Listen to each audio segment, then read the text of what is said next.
Hi, this is Pete Gooding from Ibiza, musical director at Hostel La Torre, and you are listening to the Liverpool Connection podcast.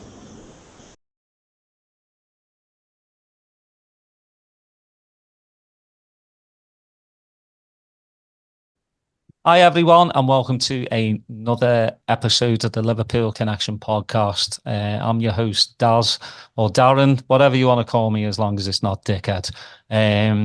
This is my football and music episodes where I bring on somebody that's obviously a musician, DJ, promoter, who's into football as well. And I can't wait to listen to my next guest. I know he's got loads of stories, not just football related, but music related as well.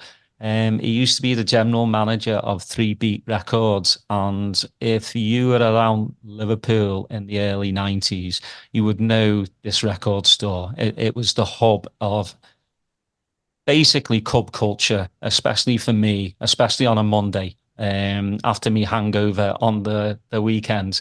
But it used to be a Wood Street and then moved to number 5 Slater Street. And we're going to talk all about that, his love affair with music and with Liverpool Football Club. My next guest is Pezz, 3 Beat. Great to have you, Pezz. Thank you very much. It's good to be here. And I cannot wait to get started. I'm trying to figure out, should we do music first or Liverpool? Let's do music first. All right. Let's go back then, because obviously, I know dance music is a big part of your life, but what was kind of your musical influences early on, like your musical roots? What was playing in your house? Like, what would your mum and dad be listening to? Well, there was a lot of music played in our house. My mum was a teacher, and she also played a lot of instruments. She could play the violin, she could play the recorder. But we had a baby grand piano in our front room, and it's still in my mum's house now.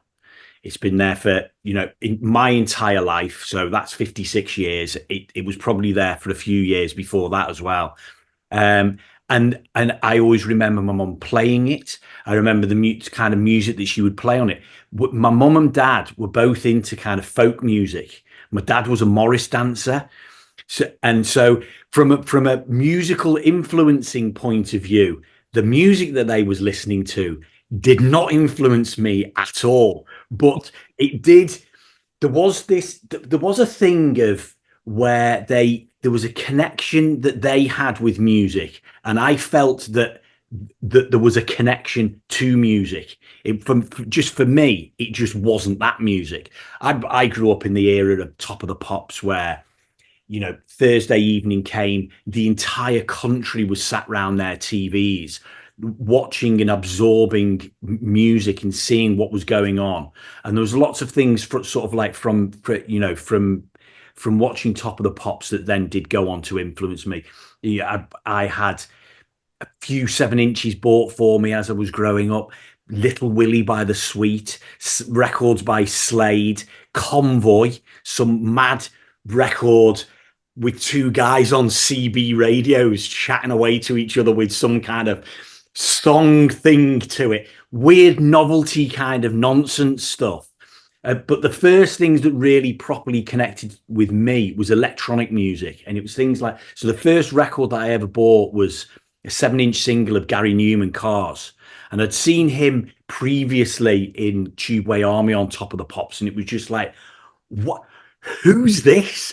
And what on earth's going on there? He's not looking at the camera. He's dressed weird. There's this kind of electronic, noisy, almost punk music, but it wasn't. It was electronic.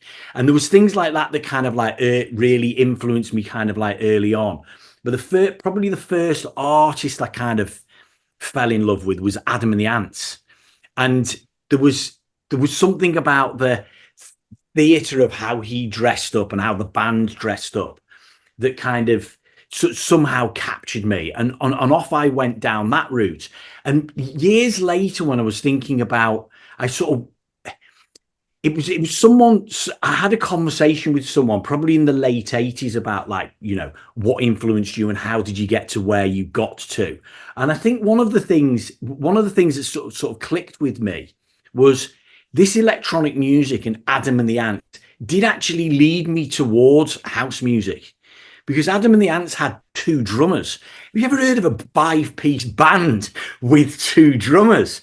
So obviously rhythms and stuff like that suddenly started to kind of like get into me and started to kind of be part of what would then lead me down the path of, the path that I went down. But there was also the electronics, synthesizers, early Human League has kind of got like that kind of early house music vibe to it, where it's synthy, it's moody. There's atmosphere created by these different instruments that were quite new, I suppose, at the time, really. Do you know what I mean? Because it had been guitars and stuff like that prior to that. So yeah, they were my sort of like first two early kind of influences. But it then quite quickly led on to in the early 80s, I got given a tape, and it was this tape had been given to me by one of my best friends, who got it off one of his best friends, who'd nicked it off his sister. And his sister was one of two girls that went out with these two lads from Stafford, and they're both from both from the same family. It was a black family, and they were traveling up and down the country, going to these sort of like jazz funk, jazz fusion, soul all-nighters, all-dayers. And they discovered this guy who was playing in Manchester, a guy called Greg Wilson. And this tape was not of Greg. It was of Greg Wilson. It's actually said Greg Wilson on it. But what it was a tape that had been put together by one of these older lads, and it had been recorded from a guy called Mike Shaft, who used to do a radio show on Piccadilly Radio in Manchester. And this tape had been edited together. So the first track, as soon as Mike started talking, hit the pause button, then they'd edit the next track in, and then the next track in. At the end of the first side, there was 4 records that were like properly mixed together with turntables and using not necessarily studio trickery, but like nightclub trickery to kind of get everything to blend together. You flip the tape over onto the other side, and almost the entire side was a mix. Now, this tape that I got suddenly sent me off into like, what on earth is this? Where has this come from? What are these records? Who knows what these things are? Nobody knew what they were, but it had been passed to me. It passed to me from Rob, and I absolutely fell in love with this music. Almost at the same time, electro and early hip hop was coming into this country, and me being the kind of guy that I am, where I'm quite easily influenced and can jump onto like fads. I was mad into skateboards. I was mad into BMXing. As soon as like breakdancing comes along, I'm having a go at that. Do you know what I mean? Let's see whether we can learn to spin on me back and on me head and whatever. So this music somehow it was hugely connected into that, even though the music that was on this tape. I've met Greg like later on in life, and he was one of the first people to play things like Planet Rock by Africa Bambaataa, and proper electro records. The music that was on this tape wasn't really that. It was still more sitting in that kind of disco, post-disco, pre-house music sort of thing, where it's still quite a lot of live, but there was just a lot of electronics in it as well. And obviously following on from the Human League and that thing, I could kind of like go with that. I was never really a massive disco fan, because the only disco I really heard when I was growing up was Sylvester and things like that, and Ottawan, DISCO on top of the pops. And I thought it was kind of quite oddly naff.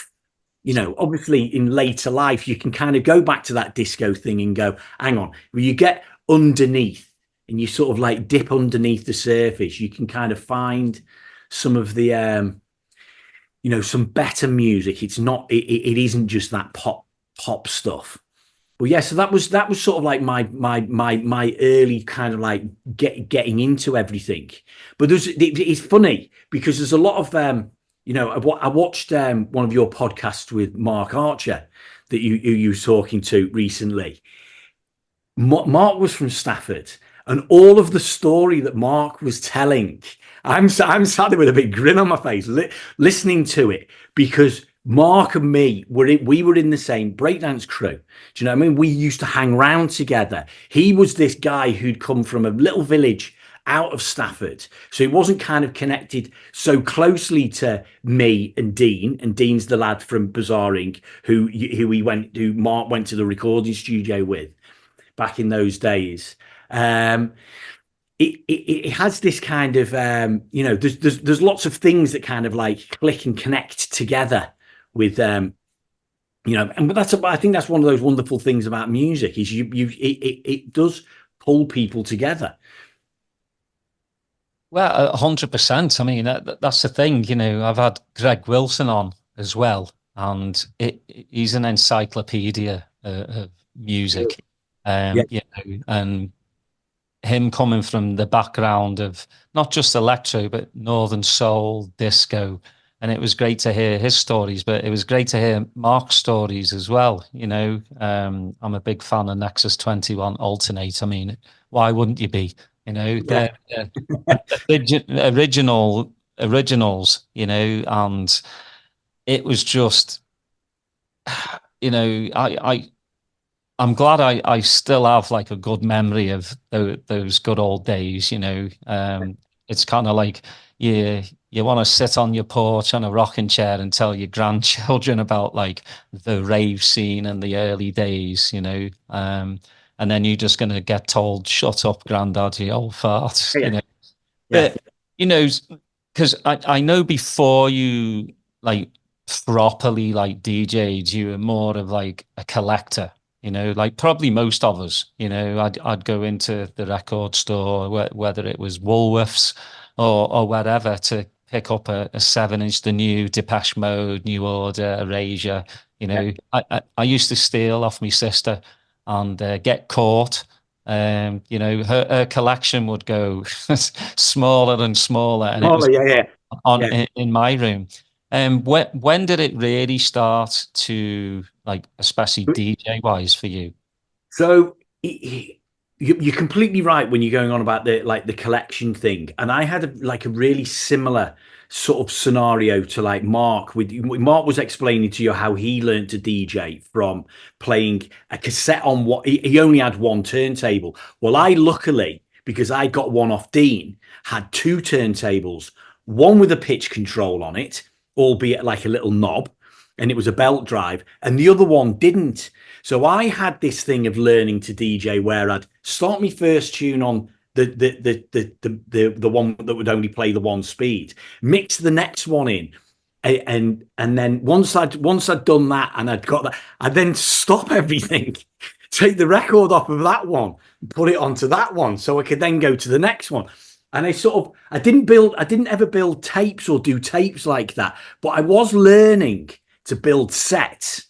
It was like I'm going from that one to that one, and then I'm going from that one, but moving it onto that deck, and then going to that one, and then going to the next one. So I was sort of learning how to do that. I got the first time I really got massively into collecting a style of music. I bought electro records. I'd obviously bought Adam and the Ants records. I'd got, probably a pile of 7 inches at the age of 14 that was like that big. And then probably at the age of 16, 17, I'd maybe got like that many hip hop albums and 12 inches. But it was when house music first came along that I was like, I'm here right at the beginning of this and I'm in. I've got money. I was working part-time. I had paper rounds, which sort of funded my trainer collection and my tracksuits and stuff like that, which was a sort of like a one of the things that took a lot of my money away. But I sort of stopped doing that when house music came along. It was sort of like back end of 85, beginning of 86, where it started to kind of come through. I remember we under 18, we used to go to this nightclub in Stoke-on-Trent in Hanley called The Place. And the great thing about the place was it was split into 5 rooms. And the basement room right at the bottom was dark and dingy. It was run by a DJ there called Trevor M. And he was a bit of a sort of, he kind of presented music in that kind of pop music-y kind of DJ way. There wasn't mixing and things like that going on. There was lots of getting on the mic, but it was black music. So it was soul, it was hip hop. And then suddenly there was this one day where we was in there and suddenly you heard this what on earth's that? And you just got this boom, boom, boom, boom, boom. And it was Adonis No Way Back. And you were just like, whoa, this is different. And then there was another one came on what is this?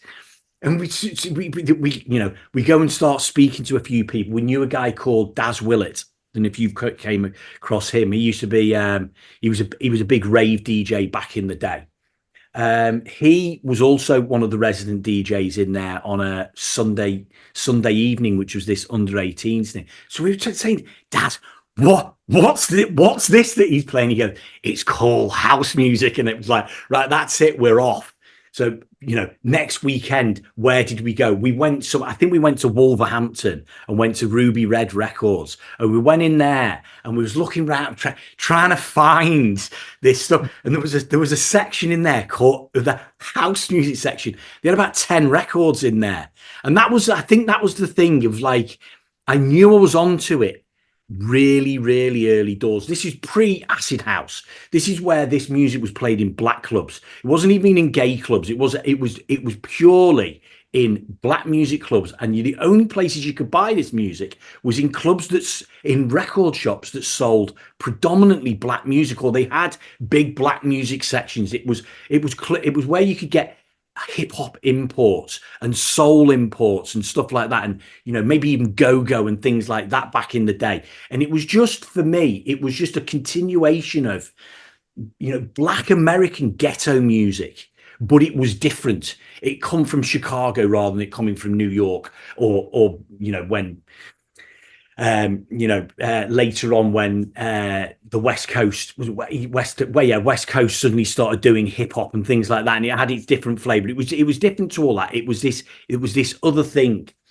So I initially started to collect. I had 2 turntables because I used to try and hip hop DJ. Do you know what I mean? I tried to dip, you know what I mean? All that kind of thing. When I wasn't particularly good at that, and I wasn't particularly good at it because I was trying to do it on belt drives. Do you know what I mean? Which is not the way that's ever going to work. But I kind of got into it then, and then we got to a point. My friend Rob, who actually gave me the Greg Wilson tape, we were due to go on holiday. We'd been on holiday. We'd done a sort of an interrailing type holiday, I think in 1987, and it was 1988. And we were due to go on holiday again, and he crashed his car, and he needed his car for work. So he had to spend all of his holiday money on getting his car fixed. So I suddenly got all my holiday money, and it was like, well, what am I going to do with this?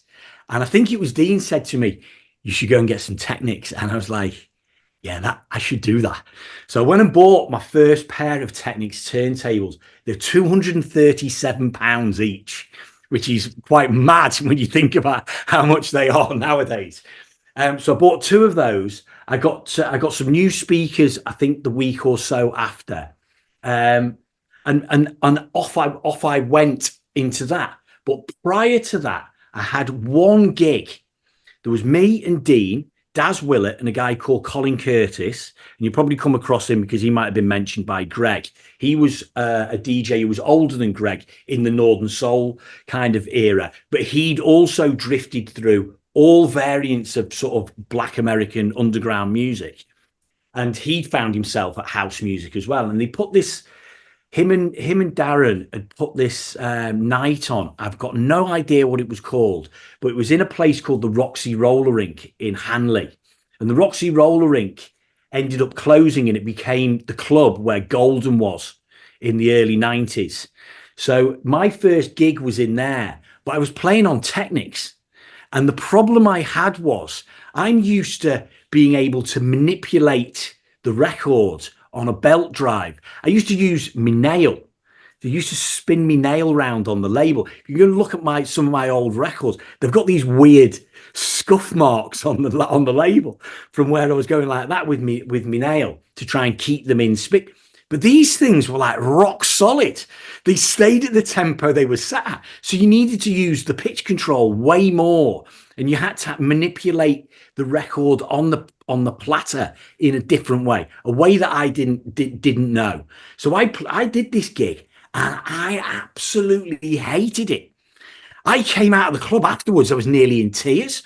I was like, there's no way I am ever doing that ever again. It's too stressful. It's horrible. I just didn't like it. I did not like that experience at all. But then ended up, probably a year later or 9 months later, got myself Technics, learned how to DJ on them. And my first proper DJing was actually at the beginning of 1991. So I carried on collecting. I bought more and more music. I used to, when I was at college in Stoke, my mom used to give me £6 a week for me dinner. I didn't eat dinner. £6 was an import. That's another record. It was always that.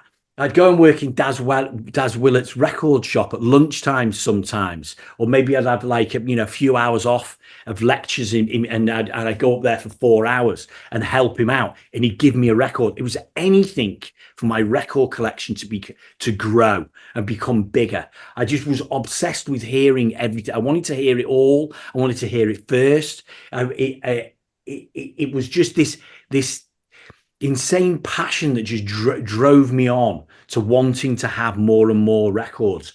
There was a year when I moved to Nottingham in in September 88. I went to university there, and it was the second year when I was at uni where there's a gap in my record collection because I had no money. I was absolutely skint there. The first year I used to come home every weekend and worked in this cardboard box making factory. And the boss there used to, he'd pay me time and a half on Saturday and double time on Sunday, even though I hadn't worked in the week. He was that desperate for people to keep the factory going and keep boxes going. So I was coming out at the end of the weekend, having worked 2 8-hour days with £175. So I finished my first year at uni with zero debt. There was money in my bank account. My record collection was fat. I'd had clothes. I could go out all of the time. All of my mates at uni were like, well, can't go out this Friday. I haven't got any money. Do you know what I mean? And I was like, I just felt like, felt like a king, really. And all the way through all of this, my record collection was getting bigger. I got Technics, and I was learning how to use them. I was getting better and better. I was sort of like that kind of archetypal, really, really good bedroom DJ. Do you know what I mean? So, some of the mixes, I started doing mixes and giving them to people on tapes. And some of the people who had them on tape were like, this tape's better than the Graham Park tape that I got from so-and-so, or this person's tape from there, or this, that, and the other. So I started to kind of maybe get a bit of a confidence about it, but at the same time, still didn't feel brave enough to kind of go and put myself out there to go and DJ. And it all came together actually in the back end of 1990. There was a bunch of things that happened. There was when I was still at school, when I was like 16, 17, I'd gone out with this girl. And we'd finished. I hadn't seen her for a few years. And then one day it was the end of the first or second year of being at uni. I was back home in Stafford, and I was stood in the town centre with one of my mates. And suddenly this girl walks past with a big grin on her face. I'm like, who's that? And I was like, oh, hang on a minute, it's Claire. So we ended up start talking to each other. She got into house music as well, which was sort of almost inevitable because she was into sort of, all the old hip hop and electro kind of music prior to that. And what happened was she said, come to this Amnesia House rave. There's a guy called Sasha on there. And it was like, I've heard of this guy, but I've never heard him. Let's go to Amnesia with her. So I went to Amnesia with her and heard Sasha for the first time. And I was like, oh, he's good. He does things in a slightly different way. Prior to that, I was always all about Graham Park. I'd moved to Nottingham because Graham Park used to play in a club there called the Garage, and it changed its name to Cool Cat at the point that I moved there. So I started hanging around with Claire. I tried to get her to come to Nottingham to come to this party over there because I'd met this guy in a record shop. It was a guy called Rick, and he was one of the guys from DIY.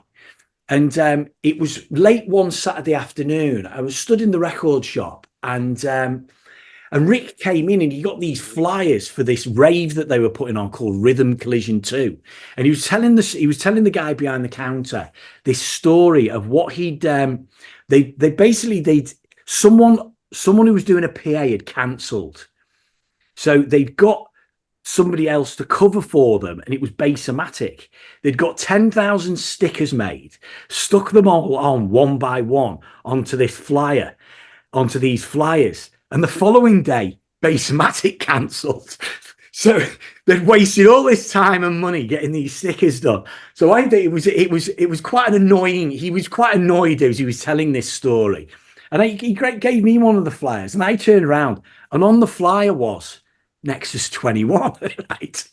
So it all ties back together. So I turned around to Rick and said, Nexus 21, I know him.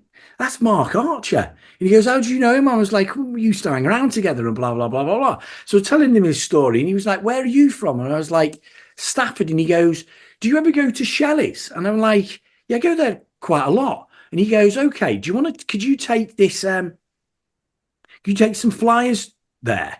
And if you take some flyers there and hand them out, I'll give you 2 tickets to the rave. And I was like, yes, sound, I'll do that. So took the flyers, handed them out, got the tickets. So that was my first encounter with DIY.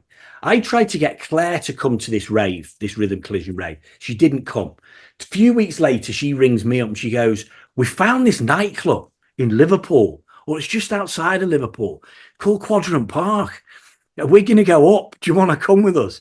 So I went with Claire and some of her mates, but also there was 2 cars. There was Rob, who we spoke about before, and Dean, who's the lad from Bizarre Inc., and me in one car, and then there was the girls in the other car. We all go into Quadrant Park, and it absolutely blew my mind. The first song that I heard in there was Expansions by Elevation Expansions. Never remember which way round the artist is or what the thing is. That was the first song I heard in there, and I was just like, oh my God, this is absolutely insane. So what happened on that night? So there was a couple of things that had happened when we were there. I kept saying to Dean, I was like, Dean, go and speak to the DJs. Tell them that you're the guy from Bizarre Inc. See, you know what I mean? They might like some of your records. They might play one or something like that. So he goes over and he speaks to James Barton and says, I'm Dean from Bizarre Inc. And his eyes lit up and he was like, wait there. I need to go and get someone. So he goes into the DJ box and drags John Kelly out. He goes, John, this is Dean from Bizarre Inc. John Kelly's eyes pop out of his head. He's like, oh my God, your records. I love your records. Your record. Which one was it? It wasn't Technological. It was Ecstatic.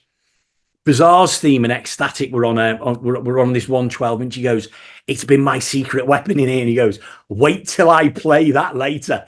So a little bit later on, I'm actually upstairs and I hear Ecstatic coming on. So I'm like, where's Dean? Where's Dean? I look over the barrier and I can see him down at the bottom on the dance floor. And this thing's playing and everyone goes mental because everyone went mental in there I wouldn't say they went mental in there to every record, but the ones that were the ones got that reaction. Do you know what I mean? Everyone's seen the video of Enjoy Anthem and everyone's seen Expansions in there. There was a handful of records, Asher JJ Tribute, that were just absolutely phenomenal. But I'm looking over and I'm seeing Dean now and I was like, oh my God, what must he be feeling, seeing and hearing all of this go on? So I went down and spoke to him and blah, blah, blah. That was that. The second time I went, the Dean and Rob didn't go, but so I went with Claire, and Claire met this lad. There's a guy called Phil, and she kind of copped off with him. And after the club finished at 2:00, I think it was before the all-nighters started. Everyone was looking for somewhere to go, so he invited us back to his house, and he lived in Bold Place, by the bombed out church. On the right hand side, there's like row of terraced houses. He lived in a student house there, shared student house. We get back there, everybody else is away. They've all gone off there, here, there, and wherever. But he lives with a girl called Barbara, and Barbara goes out with a guy called Harry, and Harry's one of the DIY crew. So the next week we go back to the quad again, because once you've found these clubs that are blowing your mind, you can't stop going to them. So we went back the week after, and Claire meets Phil again, and we go back to Bold Place. But this time, Barbara's there, and Harry's there, and Rick's there, and Pete's there, and Simon's there. The entire DIY crew have come up to go to Quadrant Park. So we're all back in this house. Now, after the first time that I'd gone the quad, and I'd heard this music that was sort of similar to what I'd heard before, but it was a lot of it was different. I'd gone back to record shops. I was trying to find this music. I'd gone to 3 Beat for the first time to buy some of this music. I was asking people about this, that, and the other. I was finding out names of tracks and this and things like that. I'd also had my grant check from uni, right? I ended up paying me rent out of, I think I used to get paid about 850 quid. So it paid me £300 for the term's rent, and I'd got 500 quid left. It all got blown on records in 2 weeks. So I'd got all of this music, all the music that was getting played in Quadrant Park. I'd got turntables, I'd got a tape player. I made these 2 tapes. I called them Magic Mix 1 and Magic Mix 2. Magic Mix 1 was way better than Magic Mix 2, but it was good. So I got this tape. And when we were back at Phil's after the quad, my tape was put into the tape player. And for the next 10 hours, that was the only tape that was played. It was just on again, on again, on again, on again. And halfway through the night, Rick comes up to me, the guy who I'd met in the record shop, and he goes, "Pezz, this tape that's playing," he goes, "who is it?" And I was like, "It's me." And he goes, no, we know it's your tape, but who's DJing on it?" And I was like, "It's me." And he's like, "Really?" He goes, do you DJ? And I was like, "Well, no, I don't DJ, but I've got decks, buy records. I've been buying records since 85, blah, blah, blah." And he goes, "Oh, okay, that's interesting." Think nothing of it. Go back to Nottingham.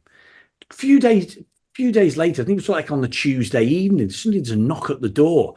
I'm upstairs in my room on my decks, but Rick's found out where I live, and he's come round. He's knocked on the door, so he comes in, and I was like, "All right." He goes, I've got something to ask you." I was like, "Go on." So he went up to my room, where he then sees all of my records, and he's like, "Oh, okay, this kid is serious." Do you know what I mean? He goes, we've got some shows on a pirate radio station called Rave FM. Do you want to do one of them shows? And I was like, "Yeah, okay." And he goes, "We've also got this club night that we've started on a Thursday evening. It's in a place called the Stork Club, tiny little venue it's almost more like a pub with some decks in Nottingham." He goes, it's for new up and coming DJs, or for people who want to have a go at DJing to have a go. And he goes, "Do you want to go and have a?" And I was like, "Okay." I was sort of kind of getting coaxed into it and on being eased in. It was almost like they were like setting me up with an apprenticeship to become a DJ. Do you know what I mean? So I did Rave FM. I only actually did one show on Rave FM because it got shut down. So that was the end of that. I played at the Stork Club a couple of times. I met a guy in there, a guy called Stoney, who me and him became kind of quite close and was sort of on the same level as DJing for a while. But then little opportunities kind of came my way that sort of I suddenly just shot off. And he was more into this.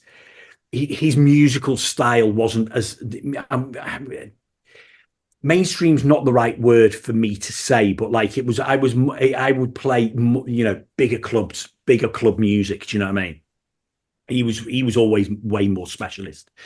So this had sort of like started us off, and this was sort of like around Christmas time, 1990, beginning of 1991. Well, DIY were then also setting up some club nights, and they set up a club night in a nightclub in Nottingham called Venus. And Venus in 1991-92 was like Mixmag's Club of the Year or Venue of the Year. And on a Friday night, there was DIY did Bounce on one Friday, there was Flying on another Friday, Graham Park had a night on a Friday, and Sasha had his Zoo night on the other Friday. So that was the kind of level of where this thing was at.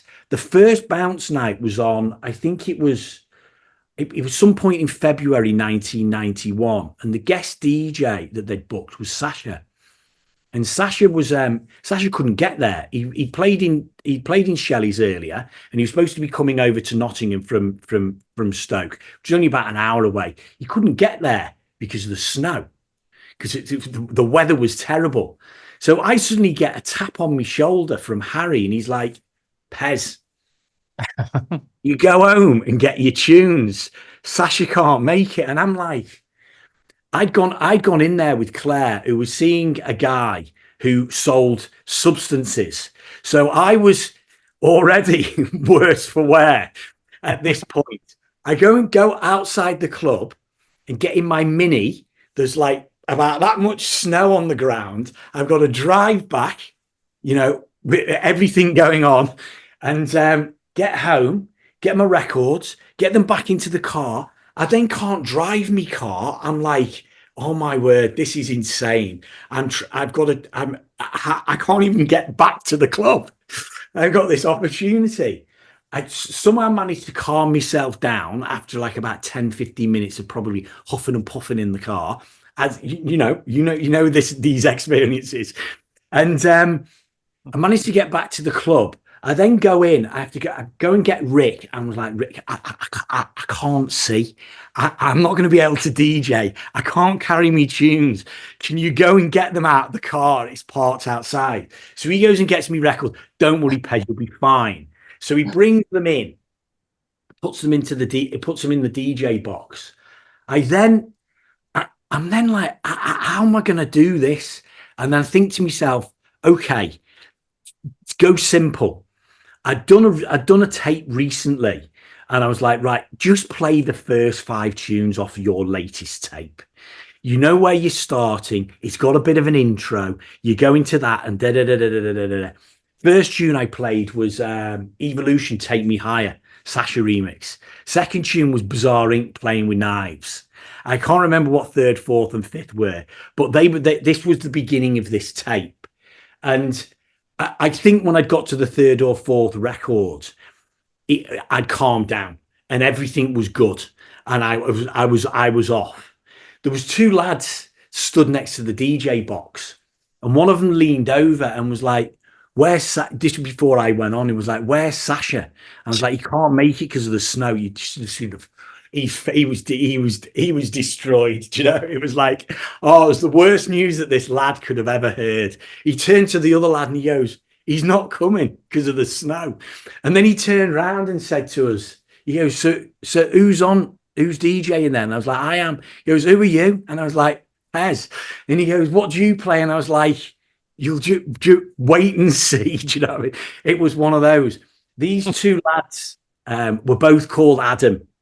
Right. One of them went on to become a DJ himself. One of them actually, this weekend, I'm DJing in Nottingham. I'm actually staying at his house. I haven't seen him for a long period of time. Again, this thing where stuff connects you together. sometimes there's gaps of time and you come back and blah, blah, blah. There's all of these kind of things, but there's a gel that connects it. So I ended up playing. It was mind blowing. It was mind blowing in the club. I'm walking out of the club. Someone's carrying me records again. We're walking out of the club, and there's two girls chatting behind. Sasha was brilliant tonight, wasn't he? Do you know? And I'm like, well, there's your compliments. Do you know what I mean? It's like, and that was literally, that was it. It was from that moment I was off and just started doing things.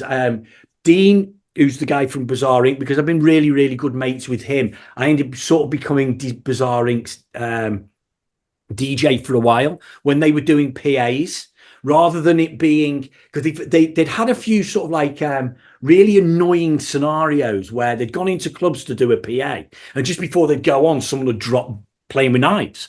It was like, what on earth are you doing?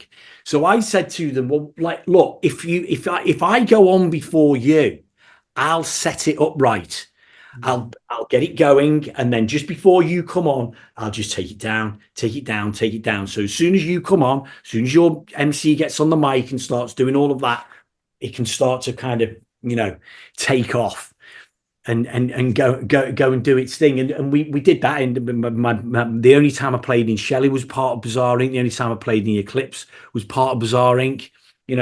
Great things that happened, and great times that kind of, happened. And I just sort of, I think because I'd done the at home learning how to DJ, the thing that I struggled with more than anything else was suddenly being in a nightclub where it was monitors rather than my hi-fi at home. It wasn't clear, and I always quite like things.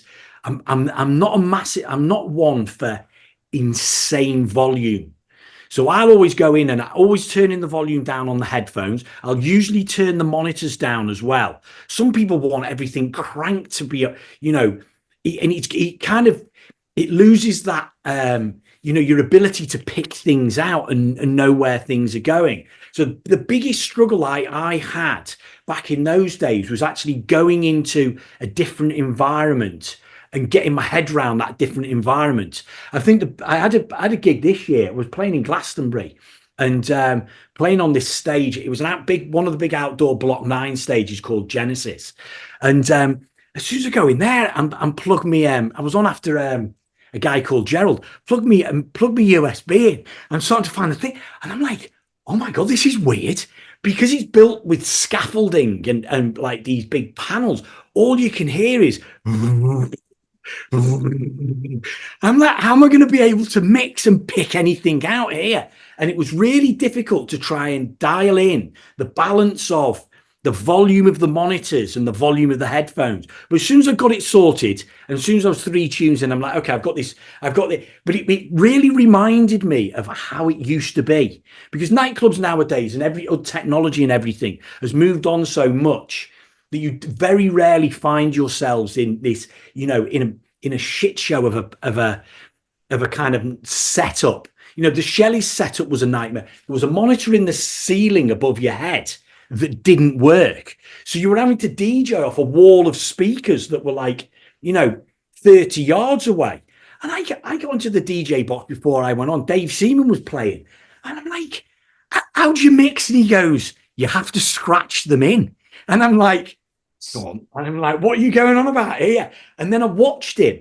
And so as soon as he was about to bring the next record in, he'd cue it up in his headphones. And then he'd flip his headphones off and go, dip, dippy, dip, dip, dippy, dip, dip. Do you know what I mean? Whack it in. Do you know what I mean? And sometimes he'd be doing that, maybe with the volume half down, so that he could sort of pick it out, but it's not really interrupting the other records. And I used to watch Sasha in there. After that experience, I was like, how does he do it? Because he's not scratching them in, and he just had this movement. And if he was putting it in with his left-handed, he put it in, and as soon as he'd let go of it, he put his hand into the middle by the label and just went, and he knew that movement on a 33 would keep the drums in. And if it was on a 45, you'd probably have to do it a little bit more. I just watched it. I was like, oh yeah, you've well worked that one out. Do you know what I mean? Because I was thinking, how's he doing that? How's he doing all that stuff with acapellas? You know what I mean? And sometimes when you're dropping an acapella in and it's in time, but it's not on the, the upbeat or the downbeat. It's somewhere in between. It's on the and, do you know what I mean? That kind of thing. The one and, two and, do you know what I mean? And I was like, oh, he's just, he always, for me, he was just always on that, on another level. It was like the little techniques of being able to pull off the DJing and the mixing, but also how he would construct sets and the music that he had available to him and stuff like that. It was you'd always sort of like look over there and kind of go, yeah, what's going on there? There was actually, talking about him, there was a period of time, I think it was 92, 93, where I refused to go to a nightclub that he was in. I wouldn't listen to any of his tapes. I was like, it almost feels like I'm getting too influenced by this. So I just took myself completely out of the thing. And people would come into the record shop and say, I'm actually playing this. And I'm like, well, I'm playing it as well, but I'm not playing it because of him, because I haven't heard him play it. Do you know what I mean? I'm playing it because I like it and I'm playing it. And they picked up this tape once. It was a boxed tape. Sort of they were like the brand before Global Underground. And it was cassettes before CDs. And I picked this. It came into the shop, and I was like, "I'll take it home and have a listen to it." About the third tune in was Danny Tenaglia, Bottom Heavy, and I was like, "That's not even a record that he should be playing." And he's playing it. Do you know what I mean? So at that point, I just went, right, forget it. Do you know what I mean? There's no point trying to sound or be, too different from him, or think that you're being influenced by anything that he's playing. You just got to just forget about it. Just listen to the music that you listen to, choose the ones that you want to play, put them together in the sets the way you put them together in sets. And the funny thing is I probably felt that I was getting too influenced back in the day, when actually I wasn't. Because if you listen to my mixtapes from back in, from back in that kind of era, there's quite a lot of them I've got on my Mixcloud. They don't sound anything, you know what I mean? There's overlaps of records, but there's as many overlaps of records with Graham Park, or there is with, even say maybe Andy Weatherall. Do you know what I mean? And I'm like, I did have my own sort of vibe and take on it. It's the same as listening to, another one of your guests was Steve Parry. Do you know what I mean? And he's totally ingrained in the progressive house world. And his influence was always being kind of driven a little bit more by John Digweed than it was Sasha. But he doesn't sound like either of them. Yeah. And he doesn't sound like Dave Seaman, who he runs the record label with. Do you know what I mean? And and then you can bring Hernan in, or Dave, or Nick Warren. And they're playing the same kind of music in the same kind of way. None of it's the same, is it? No, yeah, it is. It's crazy, because I would say I'm kind of the same way. I'm a big Sasha Digweed fan, and early on for me as well, DJing, listening to too much Sasha, I started to want to emulate his vision almost, doesn't it? Yeah, just because he has such a good ear for music. And his musical taste was just absolutely out there. He was always 10 steps ahead of everyone else. Yeah, and I'm kind of the same. I wanted to buy what he was playing, and then all of a sudden it was like, I'm sounding like Sasha without being Sasha. You know what I mean? Yeah. And everyone would just kind of go, oh, did you nick Sasha's track list? And I was hearing that too many times. And then I was like, I need to stop. I need to find my groove. And a person who I respect very much is Danny Howells. Yes. Because he came from the bottom, but, for years upon years, he was the warm-up DJ. He was considered the warm-up DJ. And he was so good at being that guy. Yeah. It's easy to bang out a load of big records at the end of the night. The hardest part is the beginning. Another great warm-up DJ was what was his name? Tom Wainwright, who used to play in the Hacienda before in the later years when it was less Graham Park and Mike Pickering together and it was more just Graham Park. He'd play at the beginning. And they used to do a brilliant thing in the Hacienda. And I can never understand why more nightclubs didn't do this. They turned the volume down at the beginning. So even if Tom got a bit carried away and played some, slightly monstrous piano vocal tune, it wouldn't sound powerful because the edge was taken off. Do you know what I mean? And I think he was usually, he might play for 3 hours at the beginning, then Graham do 3 hours at the end. Something like that. But the volume would just gradually move up. But also it would gradually call you to the dance floor.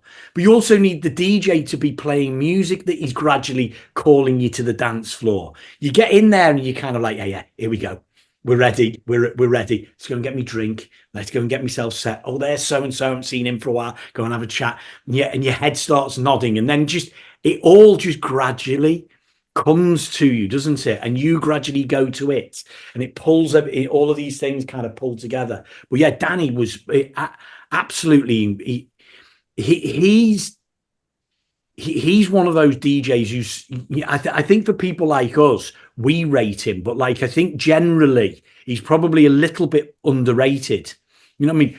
I'd say Lee Burridge is possibly another one who maybe sort of falls into that category. Someone who's, if you know, it's almost like they're like little secret treat DJs that you know what I mean?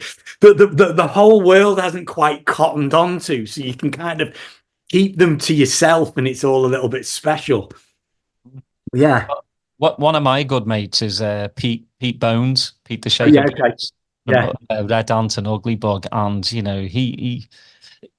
he's always been so down to earth. I've known Pete for, nearly 25 years. And, he kind of said the same thing, kind of on the same level as Danny as well. It's like they were all there at the same time. It's just that, Sasha, Nick and Digweed and then Oakenfold just got a leg up before they did, so it's like what could have been. And I think a lot of people didn't really appreciate what DJs like Danny and Pete and Tom brought to the scene. Yeah, no, completely. Yeah.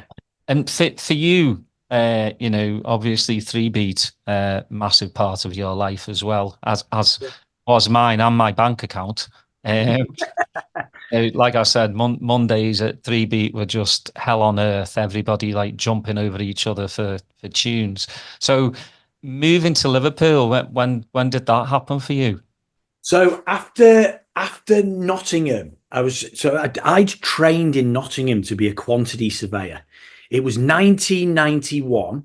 There was a massive recession. One of the first things that gets hit hard by a recession is the building industry, and primarily building big projects. So I think there was only about 3 big projects in the country, one of which was at Manchester Airport. And I'd done my year training or year placement, a company called Hayden Young, who were a heating and ventilating subcontractor. And they had the job of heating and ventilating at Manchester Airport Terminal 2. So I got offered a job. So I'd left uni, no prospects for anything, but I didn't care because I'd started DJing and I was DJing and I was earning some money from it, probably only just enough really to buy records with, not to pay rent and buy food and stuff like that. So I had to sign on and blah, all that kind of stuff. I was trying to work out what to do. Got offered a job at Manchester Airport. So I was like, well, okay, so I'm living in Nottingham, offered a job at Manchester Airport. I can go and live in Manchester, or I could go and live in Liverpool. I know loads of people in Liverpool. I know the guys in the record shop in Liverpool. My girlfriend lives in Liverpool. Let's see whether we can sort something out there.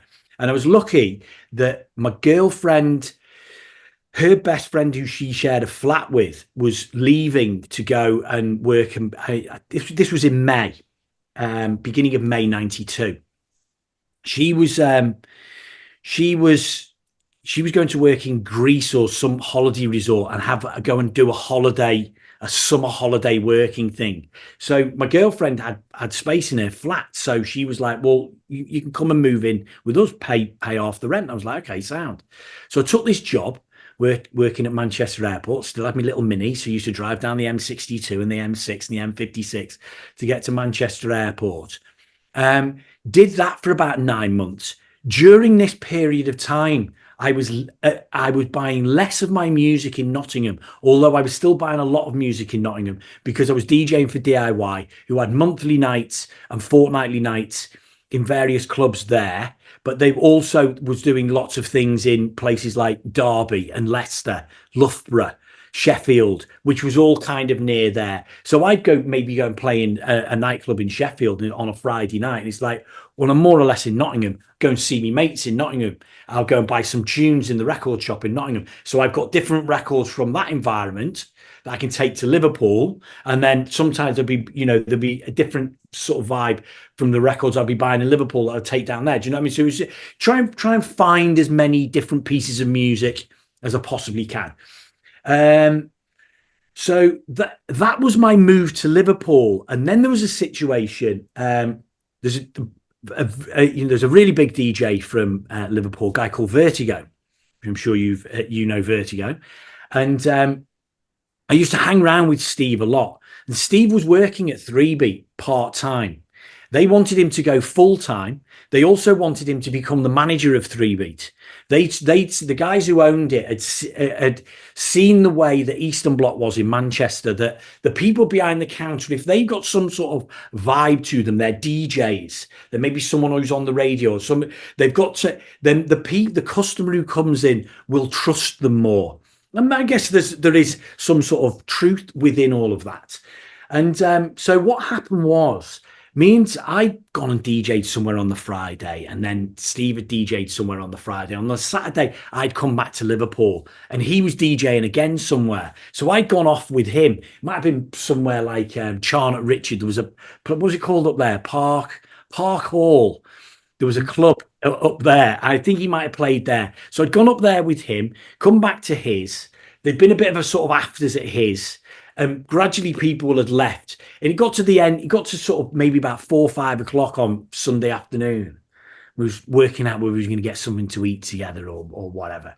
And I just turned to him and was like, Steve, you take what's happening with this job in 3Beat? And he goes, oh, I've decided I don't want it. I don't want to work in a record shop. He goes, that's just not for me. I just want to be a DJ. He goes, it's changing the way I'm DJing. It's changing the way I think about music, because I'm having to deal with music that I don't like, and having to play music to people and doing all of this kind of thing. And I was like, okay, so you definitely don't want the job. And he goes, no, why? And I was like, I'll have it. he goes, okay. And I was like, I'll go and tell the guys tomorrow. So I'm telling Steve I'll have the job, but like, it's not Steve's job to give me, really. Do you know what I mean? So the next day, go off to work at Manchester Airport, leave there at 5 o'clock. The record shop shuts at 5:30. So I'm pegging it down these motorways in this little 1 litre Mini, trying to get to the shop before it shuts. I get there. As soon as I get there, you can see they're just about to pull the shutters down. I was like, need to speak to someone about like Vertigo's job. And they was like, oh, you'll need to speak to John. You need to go upstairs. And I was like, okay. So I buzzed the buzzer and went upstairs. Marched into the office, and I was like, John. And he goes, yeah. And I was like, I've got something I need to tell you. And he's looking at me like, who's this weirdo who's in my office who's got something to tell me? And I go, I was like, you've offered that job to Vertigo. And he was like, yeah. And I was like, well, I was with him yesterday. He doesn't want it. He doesn't want it. But not only does he not want the job, the manager job of managing the record shop, he also doesn't want to work here at all. And he goes, oh, okay. How do you know? I was like, well, I was talking to him about it yesterday. And he goes, okay. And he's looking at me like, why is this weirdo telling me all of this? And I go, well, you know what, John, don't worry. I want the job. And he goes, oh, okay. Suddenly it all started to make sense. And he goes, come and sit down here. So we went and sat down. He was like, so what's the thing? And I was like, well, what? Obviously, he knew me anyway. He knew I DJ'd for DIY. He'd been to DIY parties himself before anyway. The other guys had.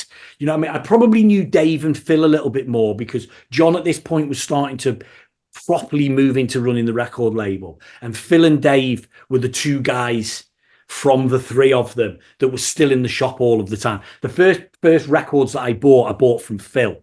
It was a Monday morning. I'd gone the quad, stayed up on Saturday night, obviously not gone to sleep, stayed up on the Sunday, 10 o'clock Monday morning. I was in there buying Julian Mendez on Big Shot, do you know what I mean? And then, a bunch of other records. I remember that record because Phil sold it to me for the wrong version. He played a version. I was like, well, that's kind of good. I'll have that. And then I get home and I'm playing it and I flip the thing over and put it on. I was like, oh my God, that's the one they play in the quad. Do you know what I mean? So it was all one of those. Again, going back to that thing that you said of like, it sticks in your mind, doesn't it? There's like, it's so powerful, that memory that some of these things do for you that you just sort of stick. It just sort of sticks there. So yeah, so that was me then. I then went back to I then rang my mom and said, Mom, I've been to uni, I've got this job. I was like, I'm giving it all up. I'm going to work in a record shop because I want to DJ and do all of this. And she was just like, well, look, you've done everything that I've ever wanted. You've tried hard at school. You've then gone on to uni and you've done your thing there. You've got something you can fall back on. If it all goes wrong. At this point, everyone thinks that dance music's probably got another year, 18 months left in it before it stops. No one really envisaged that house music would still be, or a version of house music that's not too dissimilar to what was happening in the mid 80s. It's still there. Do you know what I mean? We still interact with it in these ways, still collect these things, still play music and entertain people with doing these things. No one was thinking that maybe we'll get to 95. Do you know what I mean? But we ain't getting to the year 2000 yet. 2024, insane. It was never going to happen. But anyway, so I told my mom. And then went and handed me notice in at work. That freaked them out. They're like, you're giving all of this up for, to go and work in a record shop. And I'm like, yeah, I really am giving all of this up to go and work in a record shop. And went and started there. There was a guy called Rob J who was already there. He'd started a couple of weeks before me. He used to work in HMV and used to work was the manager and ran Bluebird Records, and if you can remember that was down by the Blue Coat. It wasn't there for very long. He'd done both of those. I learned everything about retail from him. Absolutely everything. Do you know what I mean? From simple things like just dealing with your stock as it arrives and all of that. But how you need to be with customers. And I for quite a while, for a good couple of years, was probably that sort of annoying guy behind the counter who wasn't particularly friendly. Do you know what I mean? I was, and it was because quite often you were getting people coming in asking for music that I was like, oh, have I really got to play that again? And you put it on and they'll be like, yeah, can I listen to someone? You're like, it's the one. Just give me £5 and bugger off. Do you know what I mean? But you literally can't be like that. And there was a moment that I had. Used to DJ, or DIY used to DJ for a guy called Alex Sparrow. And he used to run a night he used to run Atletico, which was there was the Big Beat Boutique that Fatboy Slim did down in Brighton, and then in Birmingham there was a thing called Atletico, and it was that big beat kind of break beaty uncle acid jazz kind of kind of music that was getting played. And he got asked to do the chill out tent at Helter Skelter Rave. So he got his resident DJs to do it. And then he offered, like, I think it was like probably about 3 or 4 slots that were offered to us at DIY. So I got to play there, but I was playing at 6:30 in the afternoon. So it was the first time of really kind of going to a sort of like a rave or a festival kind of environment and playing sort of almost in the afternoon. So I was playing sort of like, it was late afternoon, early evening. I played for like an hour and a half. It was great because there was, 200 kids in the tent sat on the floor. Do you know what I mean? Doing what was supposed to be happening at that point, which is chilling out, waiting for it to come to them, which will happen a little bit later on. So I would think I was playing somewhere in London afterwards, but I'd got like about 3 hours to kill. So I was like, well, I'll probably get on my way and go to the services and have something to eat on my way down. But I'll do that in a little while. Let's have a little look around at, what goes on at Helter Skelter. And I was like, come on, let's go and have a little look in these rave tents. So I went into this one marquee. There was about 10,000 kids in there with glow sticks everywhere. They had them shoved up the laces in the trainers. They had them bent round in their teeth. They were like, they had them on pieces of string round the neck, but they'd have like 20 of them. And they're bouncing around with the white gloves on, with massive grins on the face. And loads of them just keep bouncing past me, smiling, so happy at the place where they are, listening to the music that they love. It suddenly dawned on me. I was like, I'm a bit of a dick, really, in the fucking record shop. Do you know what I mean? Everyone needs to interact with their music. It's theirs. And it's not for me to put judgment on them. Like, they're coming in and listening to, some weird Ramirez record that, Dave Graham's playing in the drone. Do you know what I mean? Or Trixie's playing in the drone. Do you know what I mean? That almost gabba techno kind of thing. If that's what they're into, that's what they're into. And I need to get over myself, really. I went back to the shop, and sort of from that point onwards I had a slightly different attitude. I probably had a different attitude to music, full stop, at that point. And it's not about, what I like is what I like, and what you like is what you like. Sometimes they might connect together and they might help us connect together. But there's no reason for me not to connect together because you love music and it's just different music to me. Some of it probably even harks back to me mum and me dad with the music that they played in the house, where I'm like, I don't like this. I don't get this, but I get that there's a connection between music and you. Something that's happening, some sort of, almost spiritual thing that's happening in your life that's made that kind of thing happen. But yeah, it's really, I loved the record shop. It was I remember the day that it wasn't the day that we decided to close. It was actually the day that we closed it. And we called the 3 guys in who worked for us at the time. And me and John, the other 3 guys, the other partners from 3B had long left. They left in like the early 90s. Like Dave went off because he was more into rock music than dance music. And he went off to be a manager, and he worked with a guy called Rob Swerdlow and managed Cast, Michael Kiwanuka and Little Sims more recently, Manson back in the day. Rob Swerdlow managed Cast because he managed the Lars before that. So Dave went off that way. Phil got out of the music industry altogether, and he's now got like 3 shops on Lark Lane. One selling cars, one selling just sort of like fancy goods and bits and pieces. The other one selling sort of like furniture and plants and all sorts of stuff. So them sort of just became like me and John, me and John and Rob, me and Rob running the shop, but me and John used to share a flat together.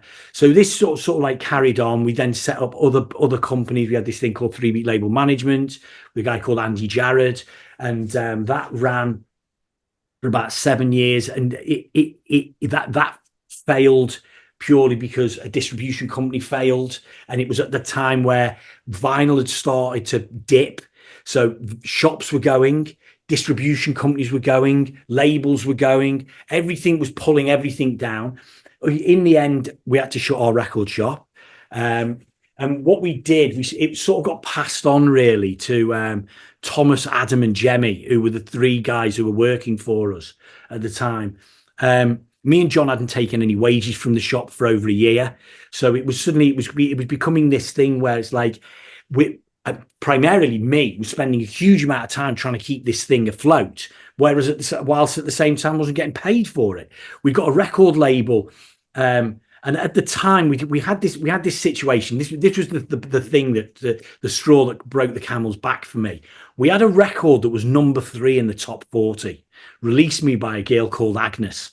Yeah, and on the other hand, I didn't have £6.50 in the till to give this kid who'd come in to get his money for the CD of his that we'd sold. And I was like, how can we do these two things?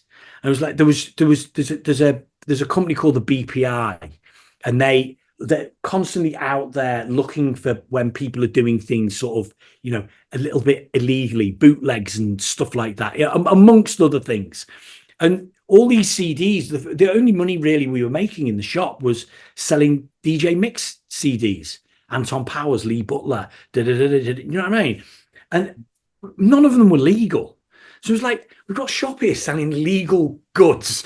We've got a song in the top 40. We could lose everything here. Right. And I was like, John, we probably need to shut the shop.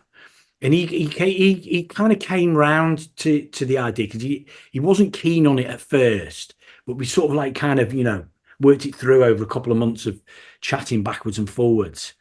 And he came up on that day. We told the lads, we told them that we'd spoke to a liquidator administrator, and they'd given us a plan, which was, rather than us having to pay the fee for the closing down of the business, these guys could pay the fee for the closing down of the business from the money that they were going to get from the government, because they were getting made redundant.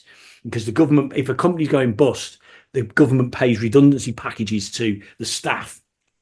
The staff can't be held responsible or lose out for any of that. So they ended up getting this money, which they then gave some of that money back to the administrators and bought the shop, and they reset it up as 3B Records, and it ran up until COVID, which basically killed that off.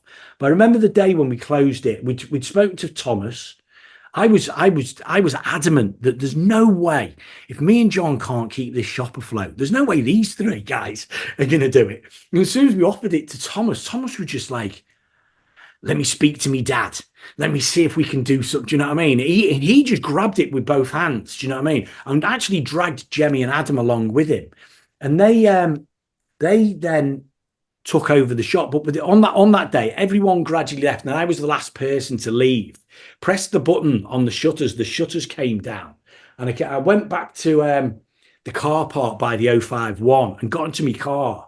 I feel emotional even now trying to, explain it. I was in tears.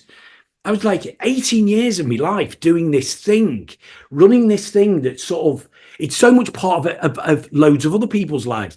I'm only on here now because you used to shop in 3-beat.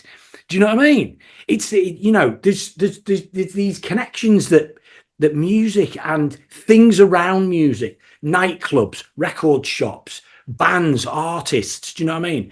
Culture, clothes, all of these things kind of connect together because of music. Do you know what I mean? And it brings people together. Losing it was, it was a really, really tough thing, to suddenly have that as being a thing that was, you're drawing a line under that part of your life, and something that's been like a huge part of everything. Well, that's your baby. You've created friendships in that shop. I'm sure I went in and I probably, 100% know I talked to you, but maybe I was like, oh, grumpy bastards trying to sell me this crap again. No, but I think the problem I do have with the shop era of remembering people and faces is, and there's there's a handful of people who I sort of remember from there, but they're all the people who actually came and worked for us in the end. I remember when Steve Parry first came in, I was like, who's this kid? Do you know what I mean? I was like, he knows his stuff. Do you know what I mean? And we start chatting about this, that, and the other. And I'm like, oh, okay. So there was like a connection there. And he came to work for us, like probably about, maybe after I'd been there for about 4 or 5 years, about 96, I think it was when he came. 96, 97. There was a guy called Richard who was a student who used to come in, and me and him just absolutely got on a level. He was really, really into sort of like that American house garage kind of thing, Masters at Work, Todd Terry, all of those kind of things. And what he used to do with him is he got to a point, I think he must have come in for about 6 or 7 weeks, and he goes, can you just put everything aside for me that you think I like? And I was like, yeah. So I started putting he was one of those people who got the bag or the box, the little area where he'd be like, oh, Richard would like one of them, put that there, and they'd put those in there for him, put those in there for him. And he'd come in, and I'd pull the things out, and he goes, what have you got for us? And I put the things on the counter, and I split them into 2 piles, and I go, they're the ones you want, these are the ones you need to listen to. And he was the first person who just went, sound. He'd listen to these 10, choose the 4 or 5 out of those, add them to the pile there, and then just hand the money over. He didn't listen to the ones I said, you want them. And I think it happened because I think maybe the first time I did it, he was looking through, and there was something on a record label or by an artist that he wouldn't normally like. And he sort of picked it up and went, this. And I'm like, yeah, it's the track on the B-side. And it was suddenly, it was that thing of like, he knows I've properly thought about it. Because it's the track on the B-side. And I know that you wouldn't normally go for this. The track on the B-side, you will. And he just put it in the pile and didn't listen to it. And it was done. And it was just this done deal. Like 18 months later, there was a space, an opportunity came where we needed someone. And I was just like, him. We need him. Do you know what I mean? He knows that style of music absolutely inside out. And it was as time went along, when I first started in there, I knew hip hop, soul, house music, garage, piano, Italian, techno. I mean, I knew everything. As it moved along, I stopped with hip hop first. Then I stopped with soul. Then I stopped with techno. And it suddenly going down and down and down and down. And then suddenly it was around that 96, 97, 98. I can only concentrate on and focus on progressive house. And those things that are just on the edge of that kind of deep, chuggy tribal house, and those sort of melodic techno records like Knights of the Jaguar and things like that would fit into what I was into and what I would play out. It just narrowed and narrowed and narrowed. And you needed to keep employing more people who were specialists. Andy Nicholson, the DJ from Voodoo, he came to work for us because he knew techno, and he was the guy from there. So we've got a guy from behind the counter who plays in the techno club in Liverpool. So all the techno kids are coming in and going, it's Andy. Do you know what I mean? We're going to see him play with Jeff Mills at the weekend. Do you know what I mean? So you've got all of those kind of like little things. I always remember this little story with that. If I see Andy, I haven't seen Andy probably for about 20 years. I know if I see him, he'll turn around to me and he'll say, Tonto's dream, eagles pray. Because he came in once, and it's probably just after I'd set this thing up with Richard, because he was one of Richard's mates.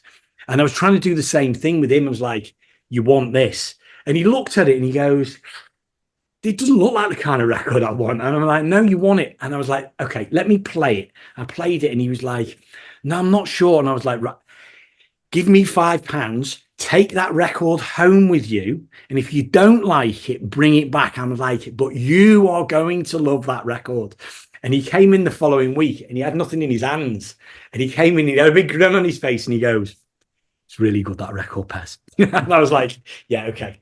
He did all these like little moments of, but why am I even remembering a record that I sold to someone? Do you know what I mean? I've got tons and tons and tons of these.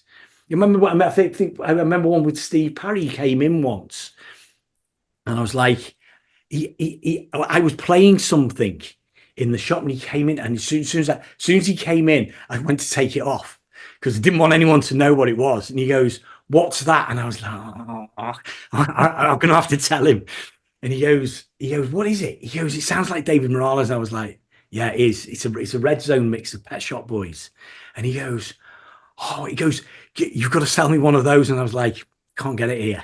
And he goes, "Where'd you get? Where have you got it from?" And I was like, "If I tell you this, don't tell anybody else." Right? He goes, "There's 3 copies in HMV." He just left. He just ran out the shop, ran down to HMV, got it, come back in the bag, came back, pulled it out. I was like, "I've got it." I was like, "Shh, don't tell anyone." Do you know what I mean? And it was like, I'm sure he kind of kept stum. Where those copies went, I don't know. Someone would have bought them. Hopefully some Pet Shop Boys fans rather than house heads. Well, yeah, it was brilliant times, brilliant experience being in there as well.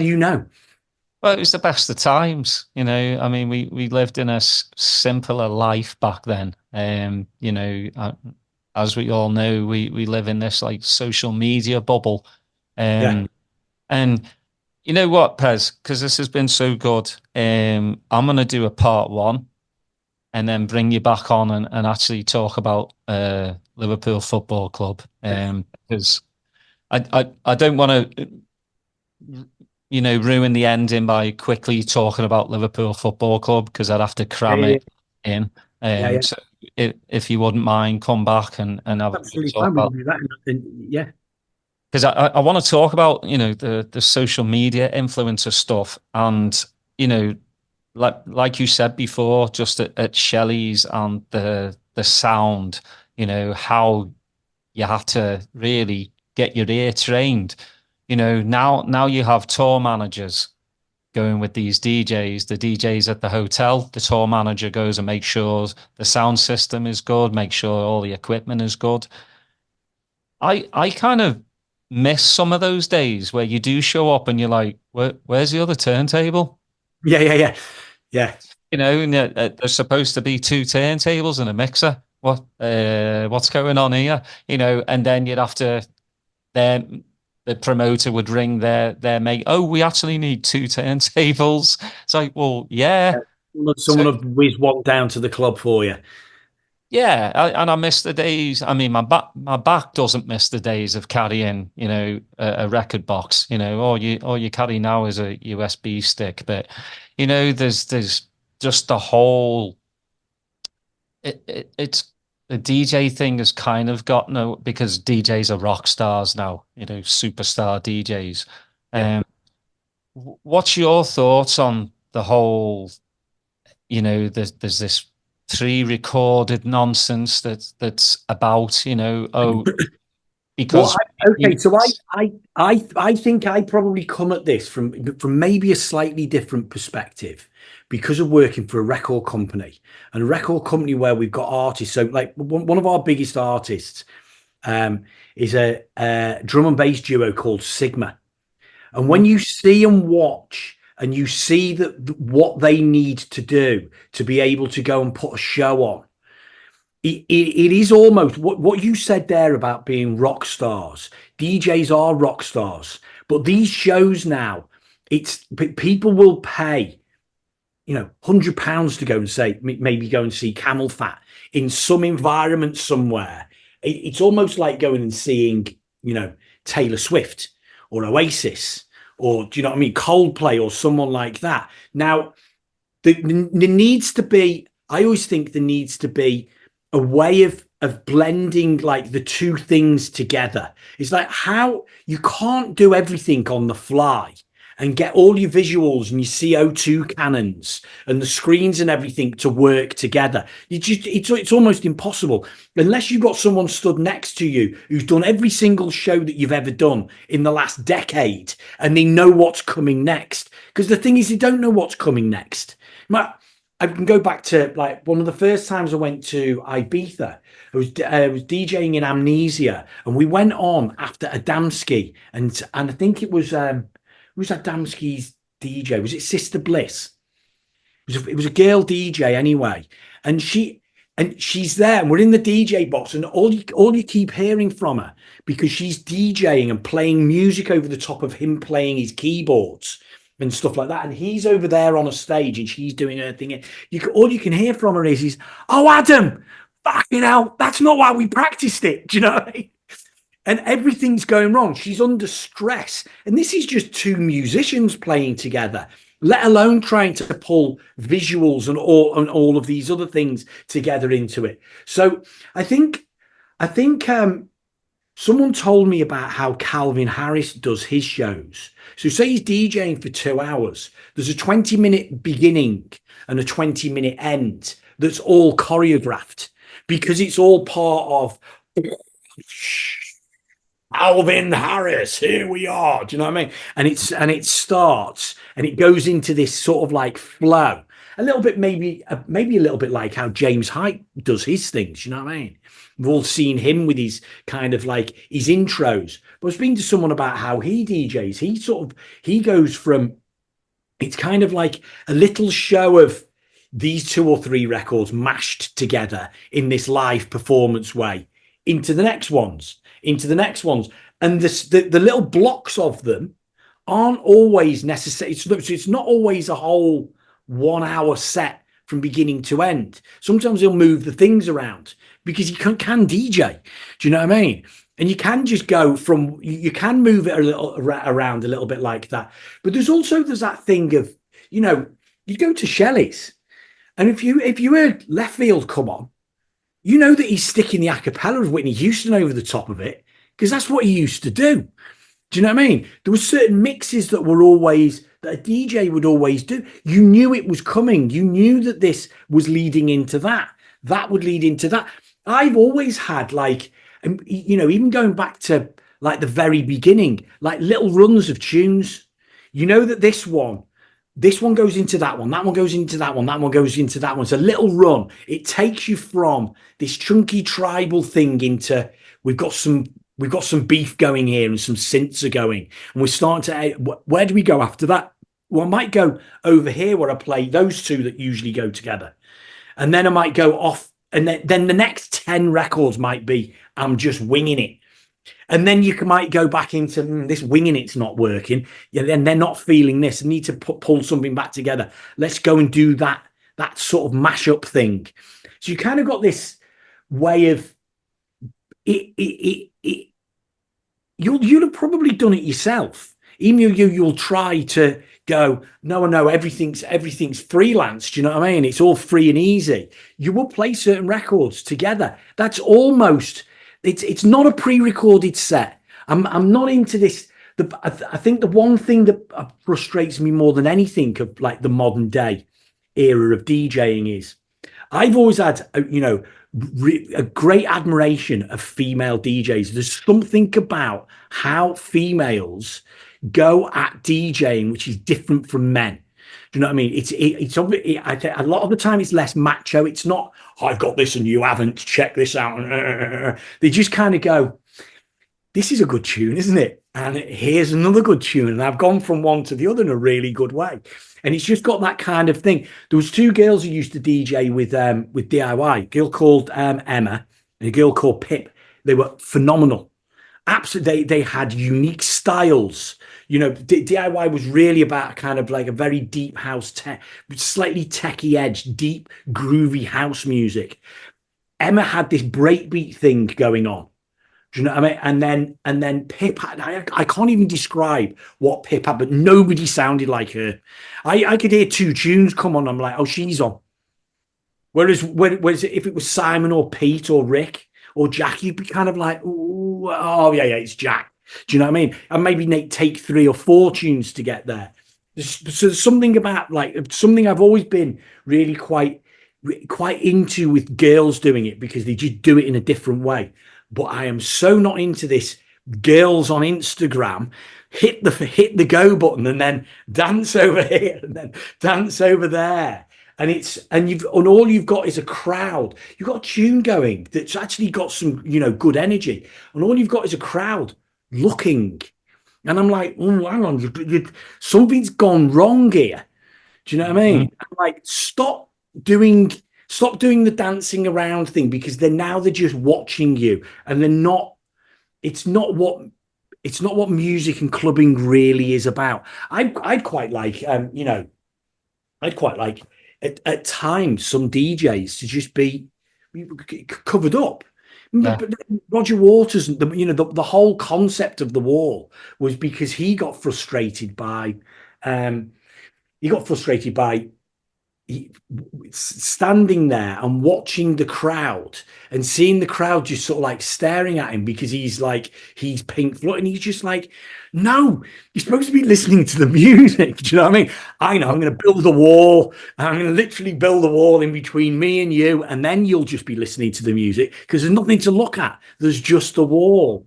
So it's kind of, I wonder if something similar to that needs to happen a little bit. There's, I do like this. I do like the policy that certain nightclubs have of, no phones on the dance floor. Do you know what I mean? Try to do that. There's certain places where there's a little festival in Stafford that my mate Dean from Bizarre Inc. runs, and it's called Rotation. It's done in this yurt. There's about 300 people can get into the yurt. They're all an older generation, so the phones are gone. Do you know what I mean? And the thing with it is if someone does want to go on their phone, they move off the dance floor, probably out of the tent. Do you know what I mean? There's an odd bit of, the noodly beard scratchers who are doing a sneaky Shazam. Do you know what I mean? When something gets dropped. Do you know what I mean? But there's all of those things. It's a very, very weird world, the digital world. I struggle with it. We have to, with the record label, we have to engage with it and embrace it. And we need our artists to engage and embrace, and they struggle with that at times. But without it, you're going to struggle to win, because it's all about these. Do you know what I mean? Music is all consumed on those. The way you communicate with people and get them to interact with it is on those. I have lots and lots of debates with people online about, Spotify and streaming, and there's a huge amount of pressure put back onto Spotify, for instance, as the rates that they pay artists is wrong. And I'm like, is it actually wrong? If you're an artist now and you get the equivalent of 150 CD sales or 150 downloads, you get the equivalent now in streaming, you're making the same amount of money. There isn't a thing where it's not. What the problem is volume. There's too many records out there. There's 32 million records get put onto Spotify every year. 32 million, right? If you go back to the mid-90s, there was about 60,000 releases a year. Now there's 60,000 releases a day. How are you going to cut through all of that?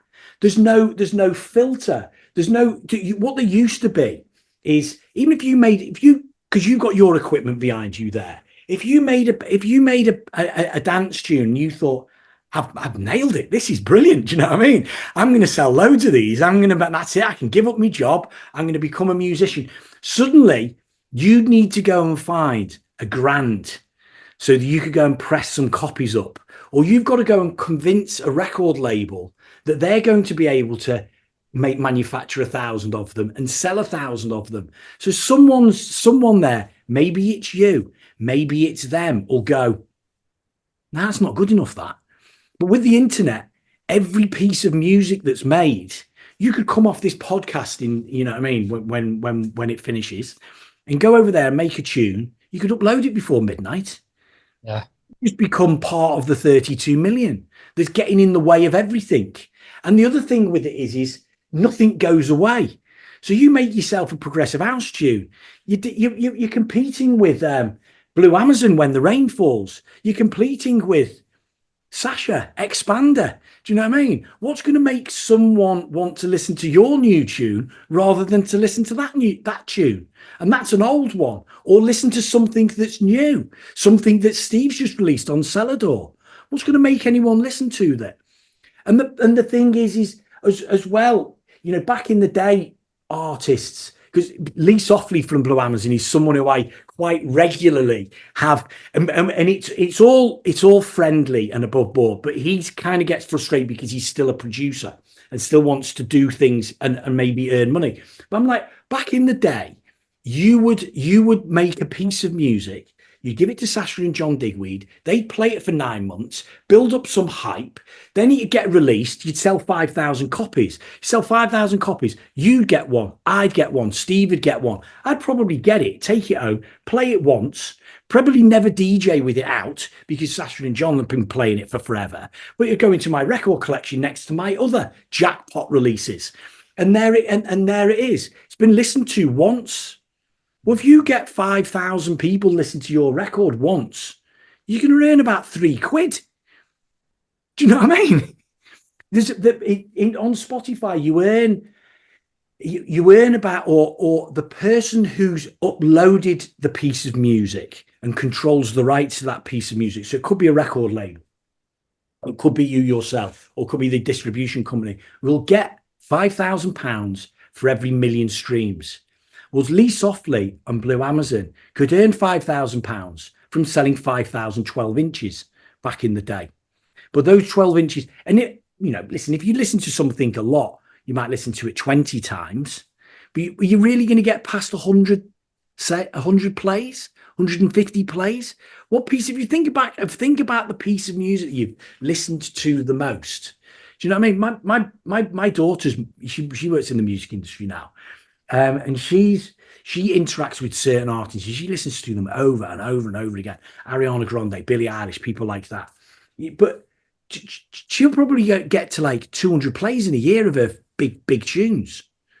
That's the equivalent to one sale. That's 75 pence going back into that artist. So it's got to be volume and volume and volume, but the volume is, everything's getting watered down and made thinner. So it's really, really difficult. But then the other thing is like, I'll go to a nightclub and hear a piece of music, or I'll be out in a restaurant and hear a piece of music. I get the bloody phone out and Shazam it, because I don't know what it is. Or I might know what it is. I'll forget what this is. Do you know what I mean? So I'll Shazam it. So it's just in my Shazam list. You know, we used to have this thing. I couldn't get my head around this probably about 7-8 years ago. You know, one of the big things for us, or one of the big things back then of having hit records, was you needed your record to be played on daytime radio. But you could see how it was reacting on daytime radio because people were Shazamming it. I was like, who's Shazamming the radio?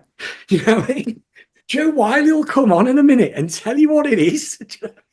You just got to remember, people were Shazamming, and it was only then when someone said, no, you Shazam it because it's in your list. You've then got a list of music. You can then go back and then go and download them later, but you've got that list. You haven't had to remember it. And I was like, oh, okay. Yeah, it's different. It's a bit like recording Pete Tong, I guess, back in the early 90s, the whole show. And he'd tell you what everything is. And then you'd be able to record it, listen back to it. That is the one I liked. Yeah, it was called so-and-so. And that's why we used to get the lists of people coming into the record shop. Have you got this? Do you know what I mean? On Monday morning. No, we haven't. Pete Tong's the only one with it. You know what I mean? So yeah, it's very difficult. Very difficult. It's difficult for labels. It's difficult for artists. Difficult for consumers. It's difficult for everyone, whilst at the same time being made much easier for everyone. So you've got this kind of, you know, it's this backwards forwards thing. You know, I don't like, for instance, from a principle point of view, I don't like Amazon. I still buy stuff from Amazon because I need it to arrive tomorrow. I need a new cable for my computer. Do you know what I mean? And it's like, well, I could go to PC World. They might not even have it. Do you know what I mean? But there it is on Amazon, and I click the button, it'll come tomorrow. so you end up going easy route with life because you can. I fought for a long time to digital DJ, and you couldn't. I'd had CDJs, I had CDJ 800s, and very rarely used them. I used to use them primarily because when I used to write for Mix Mag. It wasn't Mix Mag Updates. When I used to write for Music Magazine, I used to do the Progressive House page in there once a month. And the only way I could get hold of music up front enough so I could write about it so it was relevant for the magazine, I was writing about pieces of music like 10, 12 weeks before the magazine came out. And the magazine had lasted for a month. So you need to be like that far ahead. So a lot of people from record labels, people like Barry from Choo Choo or John Sutton from Evolution, they'd send me things on CD. So I needed a CD player to listen to them. I also thought, well, if I've got two of these, I can DJ with them and play around with them. But I never really I never took to that as a format. I think if I'd have had thousands, it might have been a bit different because 800s weren't as tight. So it never felt kind of great that. I sort of dabbled with Serato as a DJ tool because I could use vinyl then, and then people were sending me pieces of music as files. Do you know what I mean? Rather than even burning a CD and sending me that, and I sort of kind of went down that route. And then when Sasha went all Ableton with his Maven controller, I had to go at Ableton DJ, and I really quite liked that because I quite one of my sort of DJ things has always been is like at times I prefer the mix and the overlap than the two tunes. Do you know what I mean? Or you'll use things to kind of enhance that record. So there was a thing that I used to do a lot back in the sort of like in the early 90s was I had these records. There was one called Karina Temptation. Right, and it was a vocal. I can't remember what they called it. It was like sort of freestyle house or something, or freestyle from America. And it was like these Latin American female artists, full vocals, but on labels like Cutting, where they were sort of more like house labels. And you'd get a house version, you'd have the Latino version, but you'd have a drums a beats version. And I'd quite often use these beats. So I'd have a track going along and I'm like, right, okay, if I put these beats in, it's going to give it a bit more kind of oomph. But also, when I come out of it, it'll just drop down to beats. So it's giving sort of dynamic to the... one of the things I really can't stand with dance music is linear. Do you know what I mean? I get, say, Jeff Mills and Richie Hawtin on that techno thing where it kind of goes along and it's loops on top of each other. But where's it go up? When's that moment where it goes up and then goes down? Now, sometimes they manage to do that with these loop things, but quite often DJs who are playing similar side, it's just there we go and it's just flat. So this kind of gave dynamic. You'd also have a thing. All of these beats ended with a cymbal crash, so you could let it run all the way to the end. And then just put an intro record on, something that starts without drums, starts with a bit of a synthesizer thing. So you could almost start your set again. So it's building up and going down and utilizing things. So I've always been kind of one, but probably my biggest fault as a DJ, what my two big faults was when I worked in the record shop, I was so obsessed with being the first person to play something, and I would choose this record because nobody else had it rather than that one, which is the better choice. That's the better record. And it's a difficult thing to work beyond that. I think part of that was probably that situation that you have with, one of the things that made Sasha was he was always playing records that nobody else had. So when I found I had a record that nobody else had, I was like, I have to play it. Whereas he would only play it if it was good. Do you know what I mean? He'd get all the good ones first. So that was always that thing. But the other thing was over mixing. I'll overlap records for too long. Yeah. Do you know what I mean? I don't come out of it. Some people will do like that 4/8 bar thing. 64, 128, here we go. Do you know what I mean? I was always sort of striving for like that thing. Digital comes along and I'm like, just loop that, loop this, move out of that loop into this loop. So you start to find that like the creativity can come in. DJ creativity can come in with with digital. There's a lot of people who don't like James Hype. I don't like what he plays, but I'm looking at it and going, whoa, there's some serious like, you know, technique going down here. You see, there's a couple of kids I've seen on Instagram who redo his things, and you kind of like, and you're listening to it and you're like, yeah, you're doing it live, right? You don't sound like him.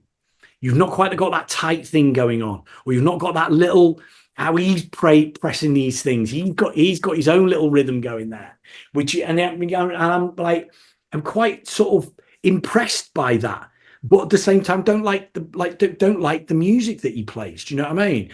It's not something I would never go to a club. You know, if I was in a club and he was on, I'd go and have a little nose, but like I wouldn't go anywhere where he's on. He's got that, he's sort of fallen into the right place at the right time as well, because of social media, because he's almost like a social media DJ. He looks like a fitness guru, doesn't he? Do you know what I mean? He's got his white sticky up hair and he's been them muscles, do you know what I mean? And you're kind of like, well, people will be watching him almost because there's something to watch, there's something to look at. Do you know what I mean? You know, it's weird. It's really, really weird. I don't know, you know, and I can understand how some people get like dead angry and upset and frustrated by what's going on with social media and sort of, you know, how some of it is. I mean, it's difficult because it's here to stay. We've kind of got to embrace it. But you know, in a funny way, you know, podcasts and things like this, they only exist because of social media. So you know, I don't know what your position is on social media and DJing and all of that, but like you know, that's a whole another episode for me. Yeah, I bet it is. You know, it's tough, just because, you know, if you're an upcoming DJ and you don't have much of a social media presence, you won't get booked. And I just basically found that out. You know, I used to play a lot of the clubs and raves here, you know, 15 years ago, and yeah.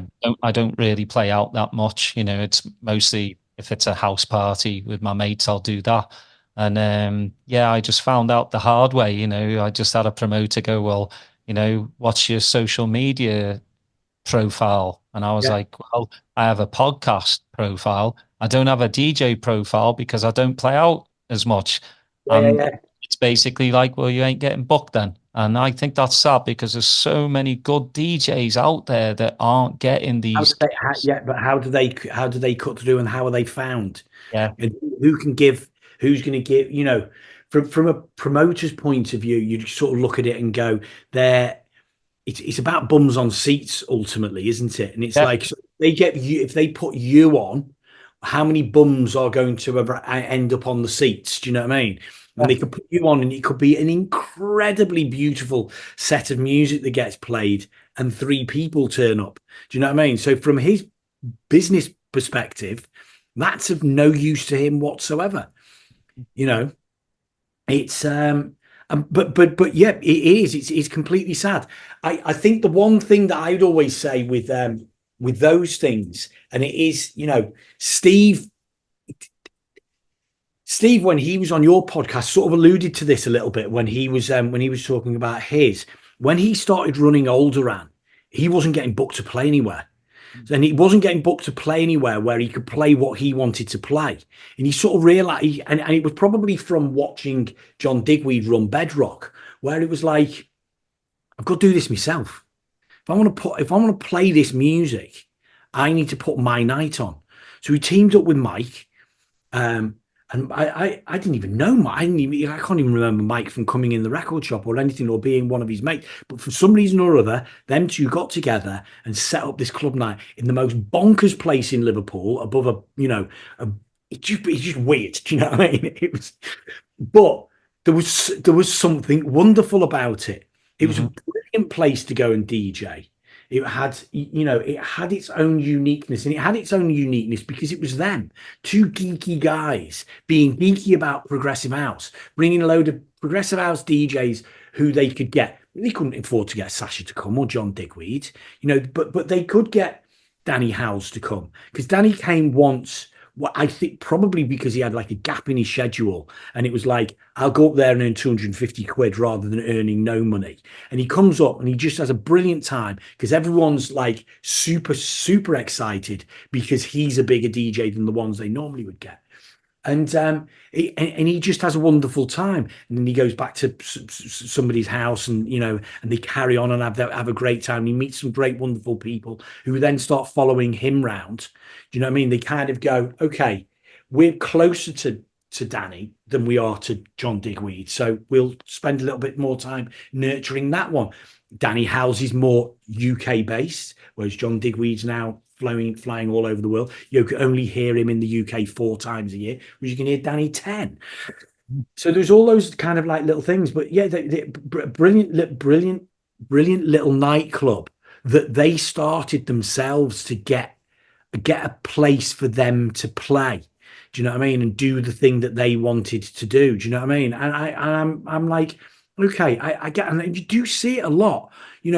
Dean with his rotation garden party, he wanted to DJ.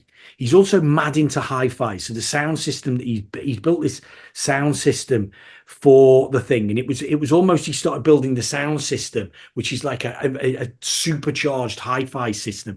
It's using the same speakers that Dave Mancuso used in the loft. These American speakers called Klipschkorns. Mm-hmm. And they've been in production since 1948. They've been hardly changed at all. They have been modernized a little bit, but the principles of them are the same. It sounds unbelievable. It's such an incredible thing. But he started that party so that he could put his sound system up and encourage and have people listen to it and listen to him play the music that he makes as Chicken Lips and Mindfair. And then he started doing that. And he got a couple of his mates to fill up the thing. And it was just a party on one day to start with. And then suddenly he went, guest DJs. Let's get some of our, do you know what I mean? Let's get some of me mates in, or some people who, so it's the Idiot Boys. It's Bill Brewster, Cosmo Murphy. Do you know what I mean? Rough Doug played this year. He was incredible. And he's got these guys, these wreaking havoc. These 3 people from where's the Wreaking? It's near Shrewsbury, isn't it? It's somewhere like that. Do you know what I mean? And he just built this thing, and he built it himself, and it comes from a sort of a passion of his. And what I would almost say to you is if you want to DJ and play the music that you want to play, you've almost got to go, I'm going to find somewhere I can put a party on. Do you know what I mean? And I get 10 of me mates down and let's see what happens. Do you know what I mean? Now, you might get 10 of your mates down and actually only 5 turn up. So like you suddenly go, nah, this isn't working for me. Right. But you don't know. You literally don't know. You might have something that it just connects and resonates with people. Do you know what I mean? And off you can go. It's mad. It is. Well, it's been an absolute pleasure, Pezz, to have you on. And, again, I could talk to you for more. No, yeah. Seriously, we've got loads of things in common, obviously, music, our trainers, Liverpool Football Club. But I will definitely bring you back on. Quickly, where can people see your mixes? So there's so I've got a Mixcloud account, which is Pezz 3 Beat, whatever it is, mixcloud.com/Pezz 3 Beat. There's a lot of stuff up there. I started doing mixes during lockdown, just as something to do. Whereas people like Steve went and started doing streaming and things like that, I just did mixing. I just did some mixes and started putting them up. We lost Glastonbury that year, so I did my first mix was called Locked Down in the Naughty Corner, because obviously the dance area of Glastonbury is called the Naughty Corner. So off I went, and it's actually quite funny. Look, if you went back and listened to all of the mixes I've done, of more modern contemporary stuff. They're kind of a little bit all over the place because I hadn't DJ'd properly for a long time. I sort of kind of ducked out of it around. It was when my daughter was born, so it was like 22 odd years ago. So it was probably about 2005. It really sort of like ducked down. And I used to do a lot of kind of odd old school nights, but you've got yeah, there's these mixes on there, and they're kind of like these weird hybrid things. But like now I've sort of found my sound again because I'm DJing a lot with DIY. There's DIY is 35 years old this year. So I'm playing with Smokescreen, who are a sound system from Nottingham that sort of took over the mantle after DIY couldn't do free parties anymore. So we're playing with them, and then playing for a guy who used to run these nights called Cultural Vibe in Cornwall. He's got like this little mini festival. It's not online at all. It's a word of mouth, invite only kind of thing. About 350 people turn up there. Cosmo Murphy's doing the Friday night, DIY doing the Saturday night, Calvin Andrews, and it's not John De Silva. It might be Justin Robinson. Actually, he's doing the Sunday night. Do you know what I mean? So it's old school, high quality. DJs playing probably more contemporary modern stuff. So yeah, you can find my stuff there. I'm getting out and about and playing at things. We've got going to Ibiza, playing in Pikes in October. There's a boat party in London in December. So there's a lot of there's opportunity to come and see us play live if that floats your boat and you're in the vicinity. Yeah, loads of mixes up on Mixcloud. So worth going and checking them out. Yeah, please go check Pezz out.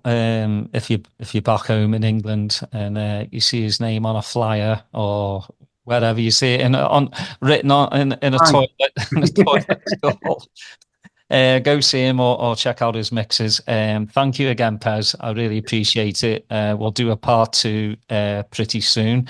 Thank you everyone for listening. Please like and subscribe, and we'll see you next time. Thank you very much.